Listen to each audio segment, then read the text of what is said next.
नमस्ते विद्यार्थी व पालक मित्रांनो, ब्राईट फ्युचर मेकर्स आपल्या युट्यूब चॅनलमध्ये मी प्राध्यापक अभिषेक पटेल तुमच्या सर्वांचे या ठिकाणी सहर्ष स्वागत करतो. थोड्याच वेळापूर्वी नीट 2026 चा निकाल या ठिकाणी डिक्लेअर झालेला आहे. हा निकाल डिक्लेअर झाल्यानंतर विद्यार्थ्यांनी खूप आम्हाला फोन केले आणि विचारलं, सर आम्ही किती मार्क्स मध्ये या नीट 2026 च्या एक्झाम मध्ये पास झालेलो आहोत. तर पास तुम्ही किती मार्कामध्ये होणार आहेत, कोणत्या कॅटेगरीसाठी किती मार्क्स पडल्यानंतर ते विद्यार्थी क्वालिफाय होणार आहेत आणि ज्या विद्यार्थ्यांना आता कमी मार्क्स पडत असतील अशा विद्यार्थ्यांसाठी काय ऑप्शन्स आहेत या संदर्भात आपण आजचा हा व्हिडिओ बनवत आहोत.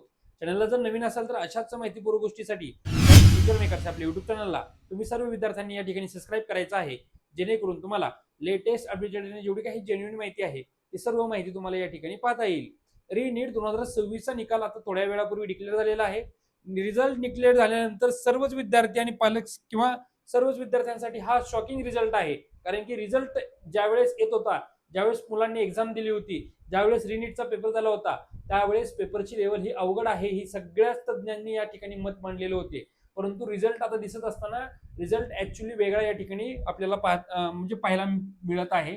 सुरुवातीला तुम्ही या ठिकाणी बघायचं आहे की जो क्वालिफाईंग कट ऑफ राहिलेला आहे तो क्वालिफाईंग कट ऑफ सुद्धा हा अनपेक्षित कट ऑफ राहिलेला आहे. कारण की एवढा हाय कट ऑफ 2024 मध्ये सुद्धा राहिलेला नव्हता. इव्हन 2023 मध्ये सुद्धा एवढा क्वालिफाईंग कट ऑफ हाय राहिलेला नव्हता. या ठिकाणी आता जी काही विद्यार्थ्यांचे रिझल्ट आहेत ते रिझल्ट पाहता जे विद्यार्थी ओपन आणि ईडब्ल्यूएस कॅटेगरीचे आहे, म्हणजे जे विद्यार्थी ओपन खुल्या वर्गात आणि ईडब्ल्यूएस इकॉनॉमिकली विकर सेक्शन मध्ये येतात असे विद्यार्थी 213 मार्क्स मध्ये क्वालिफाय आहेत. बाळांनो लक्षात घ्या, ज्या विद्यार्थ्यांना 213 मार्क्स पडत असतील 720 पैकी असे विद्यार्थी आता या ठिकाणी क्वालिफाय आहेत. आणि देशामध्ये या वर्षी 720 पैकी 720 मार्काचा एकही विद्यार्थी नाहीये, 715 मार्कचा फर्स्ट विद्यार्थी आहे. लक्षात घ्या. आणि जे काही अदर बॅकवर्ड क्लासेस किंवा रिझर्व्ड क्लासेस मध्ये येतात, ओबीसी असेल, एससी असेल आणि एससी कॅटेगरीतील विद्यार्थी असतील, हे सर्व विद्यार्थी 177 मार्कामध्ये क्वालिफाय आहेत. बाळांनो लक्षात घ्या, 177 मार्क्स ज्या विद्यार्थ्यांना पडत असतील असे सर्व विद्यार्थी या ठिकाणी क्वालिफाय आहेत. मला एनटीएल वर खूप चीड आलेली आहे. अगदी विद्यार्थ्यांचं नुकसान करण्याचा डाव या ठिकाणी एनटीएल या ठिकाणी आखला आहे असं मला वाटतं.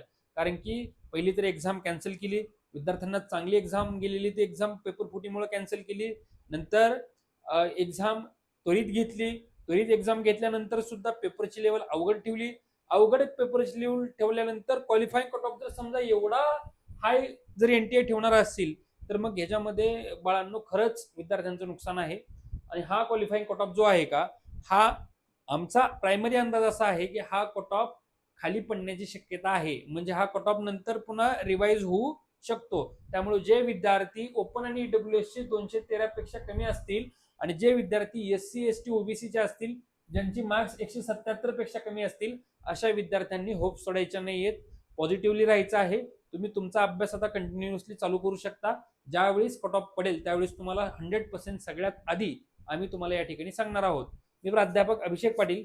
ज्या विद्यार्थ्यांना आमच्या पेड काउन्सिलिंग मध्ये सहभाग नोंदवायचा असेल अशा विद्यार्थ्यांनी आम्हाला त्वरित संपर्क करा आणि तुमचं dream MBBS, BMS, BHMS, BDS, BVSc, veterinary admission तुमचं करून घ्या.